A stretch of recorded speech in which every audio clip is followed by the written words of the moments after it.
Ìǹṣpẹ̀kítọ̀ ọlọ́pàá tó ń digunjalè nípìnlẹ̀ Niger ti fara gbọ́ta o.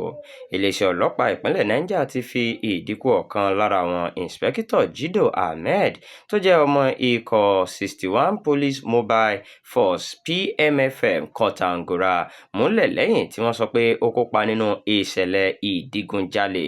Nínú àtẹ̀jáde kan tí alukoro fún iléeṣẹ́ ọlọ́pàá ìpínlẹ̀ náà, SP Wasiu Abiodun fi síta nílùú Minna lọ́jọ́ Ẹtì Friday ọ̀sẹ̀ yìí ló ti ṣàlàyé pé ìǹṣpẹ̀kítọ̀ náà pẹ̀lú àwọn alọ́kọlóhùn-kígbe gbìmọ̀pọ̀ láti jalè ní ilé-epo bẹntiróòlù kan tó wà lẹ́yìn BCG Motor Park ní Kọ̀ǹtàngórà. Ó sọ pé ìǹṣpẹ̀kítọ̀ náà kú lọ́jọ́bọ̀ tọ́sídẹ̀ẹ́ ní ilé-ìwòsàn ọlọ́pàá tó wà ní Minna lẹ́yìn ìfarapa ìbọn tó gbà nígbà tí wọ́n dojú ìjà kọ àwọn ọlọ́pàá láti A Division ní Kọ̀ǹtàngórà.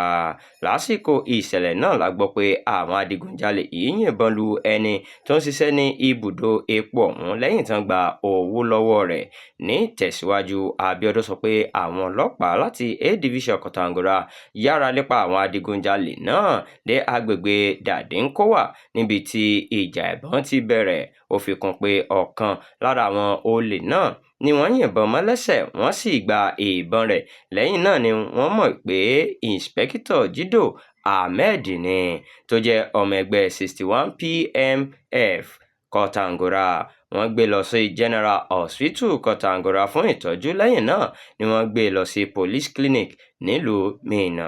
Wọ́n ti wá fìdí rẹ̀ múlẹ̀ pé ó ti kú lọ́jọ́ Jímọ̀ tó kọjá.